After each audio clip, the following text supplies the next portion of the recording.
오늘 제가 준비한 대학교 바로 동국대학교입니다.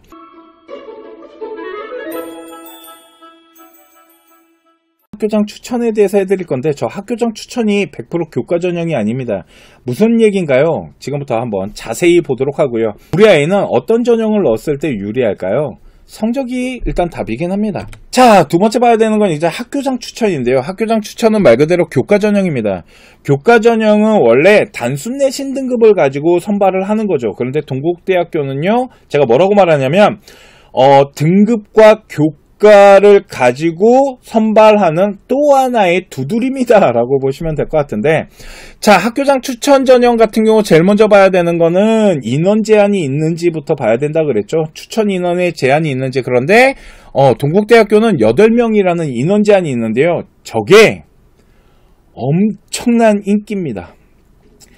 그러다 보니까 저거 8명 선발 추천받는 거 생각보다 쉽지 않아요. 동국대학교는 막 줄을 씁니다. 일명 제가 맛집이라고 하거든요. 그래서 엄청난 아이들이 선호를 해요. 그 이유가 있지 않을까요? 그 이유에 대해서 잠깐 설명을 해드리면은요, 아이들을 선발하는 데 있어서 일단 첫 번째 교과에 대한 부분이 70%가 들어갑니다. 그리고 이 70%에 대한 부분 중에 실질 반영률이 생각보다 한 85%까지, 그러니까 등급 자체가 일단은 좋아야 돼요. 그래서 아까 말했지만 정량적 평가 안에 어느 정도 등급대는 형성이 돼야 되는데, 그러면 요 서류 평가 30 있죠. 요 30이 실질 반영률이 14%밖에 안 된다고 하지만 저게 생각보다 되게 중요합니다. 저는 솔직히 실질 반영률 14%라고 하지만 저게 저 앞에 나와 있는 교과 있죠. 저걸 어느 정도는 뒤집어요. 자, 그리고 학교장 추천 교과인데도 불구하고 일단 최저가 없어요. 그래서 1차적으로 인기가 많아요. 그래서 그 8명 안에 들어가기 위해서 경쟁을 해야 되는데 더 중요한 게 있어요.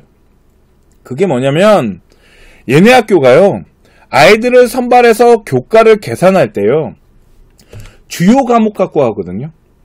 주요 과목 갖고 하는데 그 주요 과목 중에 그 교과 70 안에 상위 10과목을 계산합니다. 그러니까 전체 등급에 대한 걸 정상적으로 계산하지 않는다라는 거죠. 그래서 제가 저 교과 실질 반영률이 절대적이지 않다라 그러는 거예요. 이런 부분들이 있다. 그래서 상위 10과목을 가져가면서 계산을 하다 보니까 생각보다 등급대가 높게 형성이 돼요. 그러면 그 높은 등급대에서 아이들을 이제 줄을 세워야 되잖아요. 그래서 필요한 게 바로 저 서류인 겁니다. 그리고 저 서류가 학생들의 충성심을 만들어내기 시작합니다. 이런 부분들도 있고요. 자, 그러면 서류 평가는 어떻게 하나요? 라고 하셨을 때 아까 말씀드렸죠. 또 하나의 두드림입니다. 그러니까 서류를 보는데, 서류를 볼 때 좀 세부 능력 부분이 좀 중요해요. 그리고 전공에 관련된 활동들, 이런 것들을 좀 중요시하거든요. 자, 아이들을 선발할 때요, 첫 번째 학업 역량의 기초 학업이라는 건 등급을 가지고 이제 계산을 하는데, 잘 보세요. 여기는 어차피 1차적으로 정량 평가할 때 어느 정도 다 평가가 된 겁니다. 그래서 요 부분에서 뭘 보기 시작하냐면 세부 능력 부분을 좀 보고자 하는 거. 두 번째, 학습 주도성과 요 안에 뭘 보냐면 교과 이수 능력이라는 게 뭐냐면 전공에 관련된 학업이거든요. 그런데 그게 요 밑에 진로 탐색 노력이라는 거랑 이렇게 연관이 돼요. 그러니까 여기에 전공에 관련된 학업 라인도 생각보다 중요시 한다라는 거죠. 이런 부분들들. 그리고 이제 아이가 학교 활동을 하는 데 있어서 어떤 활동에 대한 부분인데 확실히 두드림보다는 전공적 합성을 덜 봐요.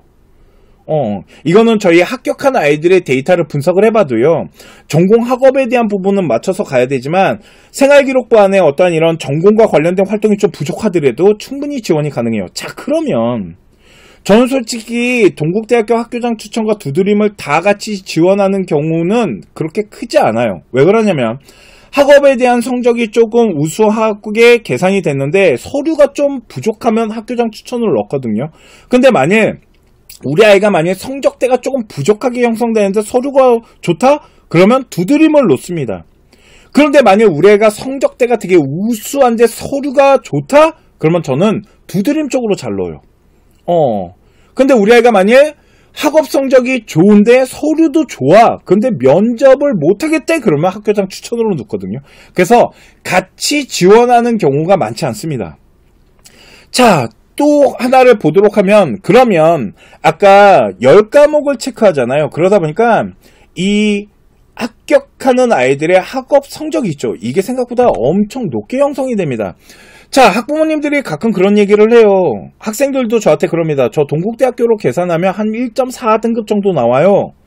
1.4등급이면은 등급대로만 보면 공부 잘하는 게 맞잖아요. 그런데 제가 그런 얘기 하죠. 그건 높은 점수가 아닙니다. 자, 문과 같은 경우 어느 정도냐면 1.1에서 1.3 이 정도 되면 지원권이에요. 점수가 크게 밀리진 않겠네요. 그리고 이제 1.4등급에서 한 1.8등급, 그러니까 1.8은 솔직히 쉽지 않습니다. 그래도 한번 해볼 만은 하죠. 서류가 어느 정도 구색을 맞춰졌다라면. 그래서 한 1.4에서 1.6등급 이 정도가 도전권이세요. 왜 그러냐면 생각보다 1.0도 많아요. 특히 자연계 같은 경우는 1.0 갖고 오는 아이들 생각보다 많습니다. 그러다 보니까 1.0에서 한 1.2 정도 돼야지 지원권인 거고요. 한 1.3에서 1.5 정도 되면 점수가 조금 부족할 수도 있는 겁니다. 근데 지금 대학교에서 발표한 데이터를 보면 이제 동국대학교가 이 데이터를 둘로 나눠서 발표하더라고요. 앞에 데이터는 이렇게 10과목을 가지고 한 거고요. 뒷 데이터는 그냥 보편적으로 전체 과목을 갖고 한 건데, 그 입결 데이터 있죠. 왜 그러냐면 동국대학교가 요 서류 평가가 들어가다 보니까 데이터가 앞뒤가 생각보다 좀 넓게 잡혀요. 그래서 등급만 보면은 약간 뒤로 빠지는 데이터처럼 보이지만 그렇지 않아요. 그냥 1.0에서 1.3 돼야 돼요. 그래야지 점수가 밀리지 않습니다. 이런 부분들이 있다 보니까 동국대학교는 당연히 계산했을 때 등급 잘 나온다 이렇게 생각하셔야 돼요. 그리고 그 부분의 서류 평가에 대한 부분들, 이런 것들을 조금 잘 계산을 해서 지원을 하는데, 두드림보다는 확실히 서류에 대한 부분이 좀 낮습니다. 그러니까 우리 아이가 어느 정도 서류를 구색을 맞춰놨는지 보고 동국대학교는 학교장 추천으로 갈지 아니면 두드림으로 갈지, 이런 부분들을 좀 나눠서 지원을 하는 거고, 두 개 다 지원하는 경우는 어떤 경우냐면 우리 아이가 성적이 되게 좋아. 서류도 잘 만들어져 있어. 근데 얘가 면접이 애매모호해. 이럴 땐 두 개 다 지원하는 것도 방법이긴 하겠죠. 이해 가시죠? 이런 부분들을 가지고 동국대학교를 좀 준비를 하시면 좋다라고 보시면 될 것 같습니다. 자, 오늘 제가 준비한 동국대학교 방송, 그리고 학교장 추천 그 부분에 대해서 조금 자세하게 설명을 해드렸다라고 보시면 될 것 같고요.